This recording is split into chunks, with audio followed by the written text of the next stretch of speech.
call this January 16, 2024 meeting to order.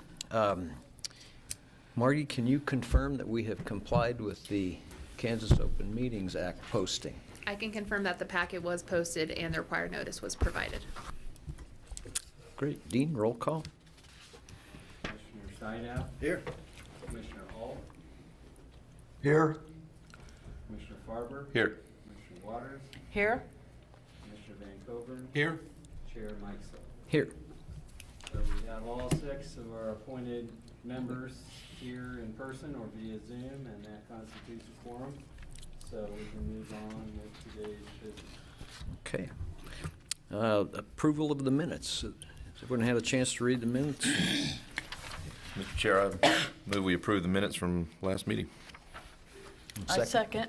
Been moved and seconded to approve the minutes of the December 19th, 2023 meeting. All those in favor say aye. Aye. Opposed? None being heard, and Commissioner Alt was an aye as well. Motion carries. New business. Dean? We don't have any outside applications that require public hearings or any legislative matters for you to discuss under administration. January is the time. January is the time where we prepare the activities report for our various boards and commissions, and so we go in and look back at 2023 and summarize for you the number of meetings, the workload, those kind of things. So we would ask you to look at the report, but also to look at the information we have on attendance and the Planning Commission roster. And so if there's been a change in address or change in status, or we don't have something correct, it's your chance to get with Margie to correct that. We have listed Mr. Ivy because he was a 2023 member, but as you all know, he has resigned and has been seated on the City Commission as of January 8th. So if you look at the attendance on Exhibit B and you say, I didn't miss any meetings, and you're showing me being gone, then you can take that up with Margie. But I think the short answer is that we were fairly busy in 2023, and we just like to do a comparison. Obviously, with COVID and a lot of things shut down, you look back to 2020, and this commission only heard 10 cases during the course of the entire year. But if you look back, you can't find a year when there were 48 different cases that were brought before the Planning Commission. And I think maybe the thing that was most notable, or we had the highest level of activity that we don't always, is we just had a large number of subdivision plats, and a large number of those were commercial or industrial. And so you looked at 2 residential subdivision plats. They were looked at carefully, and they were looked at multiple times, but those 2 subdivisions only contain 26 additional lots. And so we have indicated that that of course does not include the 250 unit apartment project that you looked at the end of the year. But there were 3 annexations that occurred, and there were a number of site plans that you looked at, final site plans for projects. And so we had 18 regular meetings out of the scheduled 24, and we've given you an update on the current makeup of the commission, which stands at 6, and on our staffing levels, the planning division is fully staffed, and a lot of the the goals that you see there are, some of those are carried over from past commissions, but we think that a couple things that are going to be coming forward in the first quarter of 2024, we'll be talking about painted wall signs in the downtown area and through the community, as well as interest in having some form of electronic changeable copy signs on a limited or other basis in the downtown area. So those will be things that we'll discuss. I think in the spring we'll be discussing our xeriscaping plant list and our landscape regulations in general. And then there's a number of other things that have carried over from past years. And so part of this list is to help staff keep track of things that it's worked on and maybe not put across the finish line for the Planning Commission to look at. So after you look that over in terms of a summary of activities and the board makeup and attendance, the appropriate thing, if you're comfortable with the report and the attachments, would just be to direct staff to submit that to the City Commission on the Planning Commission's behalf. Any discussion on that item? Are you guys okay with anything there? Yeah. Okay. Well, Dean, go ahead and submit that to the commission by a consensus of by this commission. Yep. So the City Commission asks each of its advisory boards to report on its activities and attendance from the previous year, and so we will pass that on to the City Commission by the end of the month. And somewhat related to that, and somewhat related to Mr. Ivy's transition to the City Commission, he agreed to serve as this body's representative on the Salina Heritage Commission, and he's unable to continue to serve in that role. And so the Salina Heritage Commission is a 7-member board, and one of those 7 positions is set aside for a member of the Planning Commission. And so they meet quarterly, but also have special meetings when there's applications that go before the commission. And so what we're interested in is if there's anybody on the Planning Commission that would have an interest in filling out the remainder of Mr. Ivy's term through September. And it cannot be Carla because she's already serving on the Board of Zoning Appeals, so she's off the hook. And although technically I'm probably allowed to be on that commission, my son also serves on that Heritage Commission, and I think that might be too many people the same last name on that commission. So anyway, if one of you left would consider doing that, it's not a real action-packed thing, but it is a lot of interest and stuff, and a lot of, if you like architecture, it's a good avenue.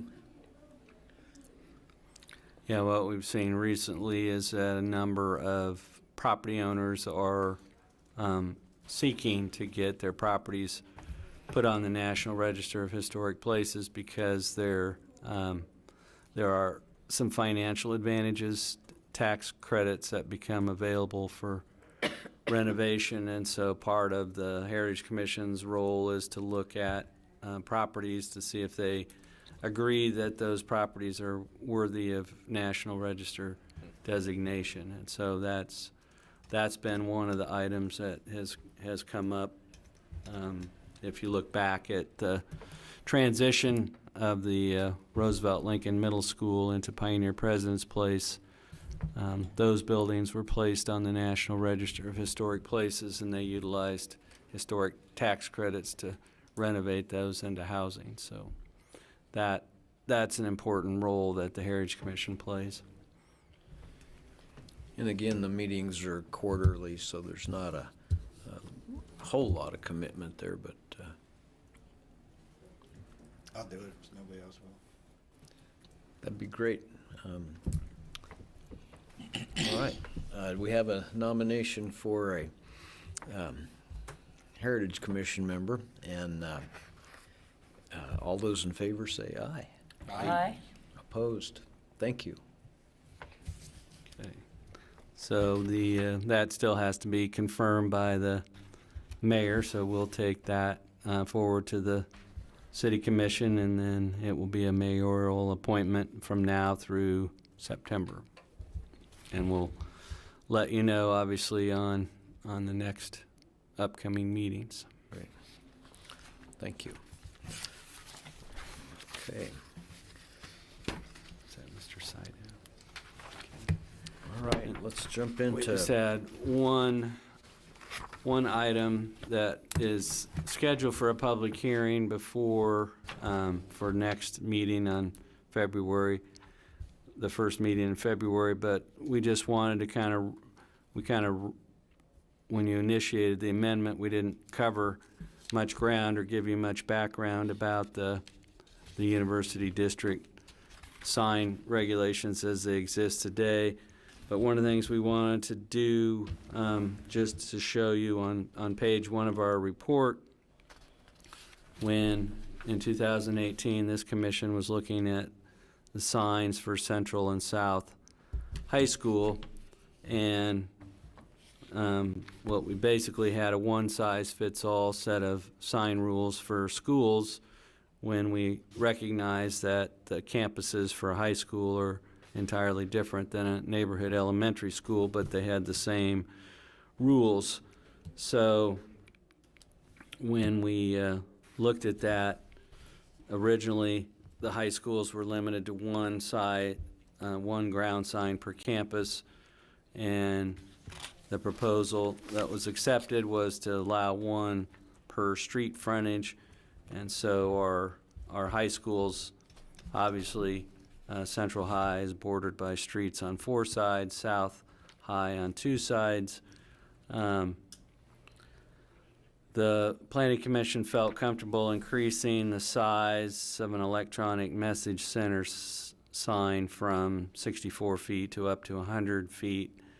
And then it's standard throughout our districts that if you have an electronic changeable copy sign, if you drive around to a number of churches in the community that have electronic changeable copy signs, the 50% of the sign area is the changeable message, and then the other 50% is a sign that identifies the building or institution. And so in the case of the high schools, the Planning Commission recommended enlarging that ratio from 50-50 to 1/3, 2/3. And then the limit of having 2 wall signs works fairly well for neighborhood churches or neighborhood schools, but it doesn't work so well for campuses or high school buildings. So you eliminated that, and then you, rather than limiting the size of individual signs, you basically gave a sign allowance to high schools with no limit on the size of any one sign. So if you looked at South High, for example, if you had a wall sign and you limited that wall sign to 32 square feet, you probably wouldn't be able to read it from Magnolia Road. And so you change that to allow a sign allowance for the campuses. So the reason for bringing this to you and then just bringing it up this evening was just to see if looking at that and being refreshed on that, if we're on the right track, if we took a similar approach to our college campuses. Surprisingly, we haven't had many issues or much interest expressed by Kansas Wesleyan in electronic changeable copy signs, but we think that may change as they own property out to 9th Street. They haven't done a lot with the property frontage that they do have, but we could see that changing. And so we're just trying to get out ahead of that. The other thing it has come up a couple times is we've looked back in old ordinances, and in most of we just discussed the high schools of 1 square foot of sign area for every lineal foot of building frontage, and a lot of our commercial districts, it's 3 square feet or 4 square feet per lineal foot of building frontage. But in the university district, it's exact opposite. It's 1 square feet for every 6 square feet of building frontage, and that it may have been done with a very specific campus type approach in mind, but Kansas Wesleyan has done a lot of facilities that are outside their main core campus, and then we have things happening out on Centennial Road with K-State Salina and the Salina Area Technical School. And so we think that ratio is extremely restrictive compared to other zoning districts, and so we would plan to bring something back that would be like the inverse of that, because it's the exact opposite of every other district we have. But in looking at those things, we're just looking for a consensus of the commission of taking a similar approach to what we did with the high schools and apply those to the campuses like the technical school or Kansas Wesleyan or even K-State Salina, whether you think that's on the right path. Well, personally, I think, they ought to, municipal schools and universities all ought to have the same set of rules. But I guess one thing, Dean, I'd like to talk about a little bit is the 2/3, 1/3 for displays. Tell me did you guys arrive at those numbers, or was that back from when Ken Kennedy was on this board? And Well, we arrived on it slightly based on the conceptual designs that the schools had and based on the amount of display area they wanted to have. I'd have to go back and look. It could be something close to that, but the sign that we have at Ohio and Midway for Tony's Pizza Event Center, that is a combination sign, and I'm not sure that it's exactly 50-50. I'd have to look to see. But essentially, instead of having a half and half ratio, it would allow a display up to 67% of the sign area. And I think that sign that's out at South High is right about that ratio, where the static portion of the sign that identifies that as South High School is about 1/3 of the total sign area, and the remainder is made up by the changeable copy. I don't think it's quite that high at Central, but both of those campuses have electronic display signs that are larger than 32 square feet. And so that ratio was come up with to try to maintain not having a 100% electronic display sign, but to maintain some ratio in play between the static message and the electronic display. So you're trying to keep some level of architectural integrity with the school that system. still have a requirement that it be associated with a static sign and identify that. And all of our research that we're seeing throughout other jurisdictions in the country seem to maintain that ratio. We're not finding communities that allow electronic changeable copy signs that make up 100% of the sign. And I guess being in that industry, some some people would call that redundant because they could, let's say, Salina Mustangs, let's use that as an example. They could put the Mustang logo up there as one of the display slides and put that in between informational things that they had going on. This is not a deal breaker for me. It would be more of an informational thing. But the other way that some of the digital signs get used, especially if they're in, let's say, like a parking area or something like that, it's to relay information about what's going on in upcoming events or safety concerns and that type of thing, to where the having something the people know where they're at and that type of thing, so that that part of it might be redundant. But I do like the aspect of having a something that identifies that or relates that to the school on there as well. So it was just a question. Yeah, the purpose was that you not have a freestanding sign that is 100% digital, that it be part of a other type of identification sign, and that it's just part of the total sign structure.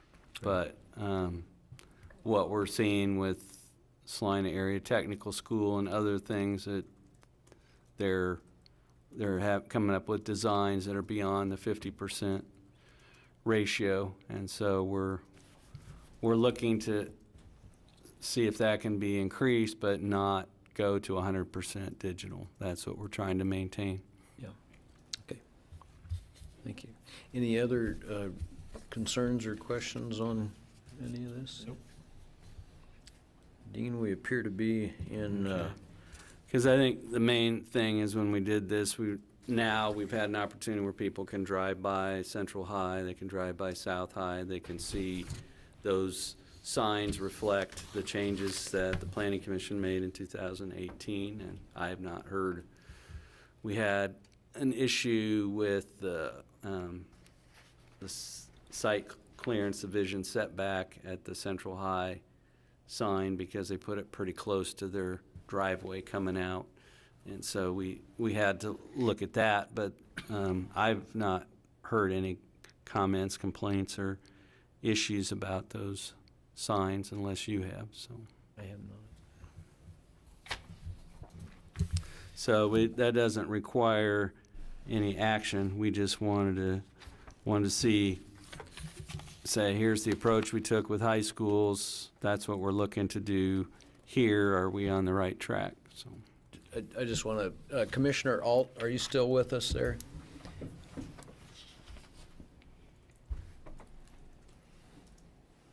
Yes, I'm here. I was Did- trying to get it unmuted. Excuse Okay. me. Did you have any concerns on, or are you okay with the reading of this proposed change in the university signage? No, I think those look good. Okay, thank you. So that really concludes our business portion of our meeting this evening. We do have some minutes. We had a couple meetings where Carla chaired the meeting, and so she needs to be caught so she can sign. And then I've got a plat over at the other table for Patrick to sign. And so our next meeting will be February the 6th, I believe is the correct date. Is that correct, Margie? So we have the final plat coming back for the Salina destination, the housing project out on Virginia Drive and Magnolia Road. We have a request for a rezoning at the southwest corner of Mulberry and Santa Fe. It's the old Safe Light and Western Auto Store. Blue Beacon is looking to turn that into a restaurant. And the vacant lot that's over on 7th Street has been residential for years and can't be used for parking. So they're wanting to rezone that to utilize that for parking. So that will be a part of your request. And then we have a proposed development that we have sometimes as a staff, have a hard time keeping track of all of our creeks because we got Cedar Creek, Dry Creek, and this is proposed as Windy Creek, but it is out on where Yost Drive is and the Ashley Furniture Warehouse on the opposite side, northwest corner of I-135 and Waterwell, a proposal to annex, plat, and zone that property, bring it into the city. So that will be on your agenda on the 6th of February. Great.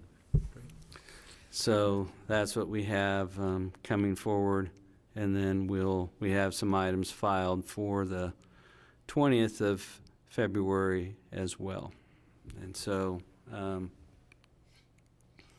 we've gotten the permits related to the Beck seeds and for Mr. Augustine's mini storage facility on South 9th. Those are been issued, but the weather's not exactly ideal for outdoor construction right now, so it may be a while before you see any activity there. And Dean, can you update us on the sidewalk thing that affected So both? what with the text amendment that you recommended and what the city commission approved, the approach for that is that the city commission approved 3 development agreements, each of which required that a public sidewalk be constructed as part of the immediate development. And each of those development agreement parties have now requested that their development agreements be amended so that the amended agreement allows the sidewalks to be deferred to a later time, either based on traffic count, or the other approach we are looking at is that you don't have to construct a sidewalk unless there's another public sidewalk within so many feet of your property. That makes sense. And that seems to be a reasonable trigger. So we're gonna go back and rework the development agreements for those. Those were the Harley Davidson, the Becks, and Mr. Augustine's out on South 9th. Those were the 3 that we wrestled with and got help from you on, so. Good, very good. Let's see, public forum. Do we have anybody online, Dustin, other than Commissioner Alt? Commissioner Alt is the only individual from the public that is online right now. We're gonna have to work with David Hawksworth on this and see if we can get more viewership. I think our numbers are going down here. Okay, that being said, if there's nobody here in our audience, so I'd entertain a motion to adjourn. So moved. And a second. I second. Moved and seconded to adjourn. All those in favor say aye. Aye. Aye. Opposed? None being heard, motion carries.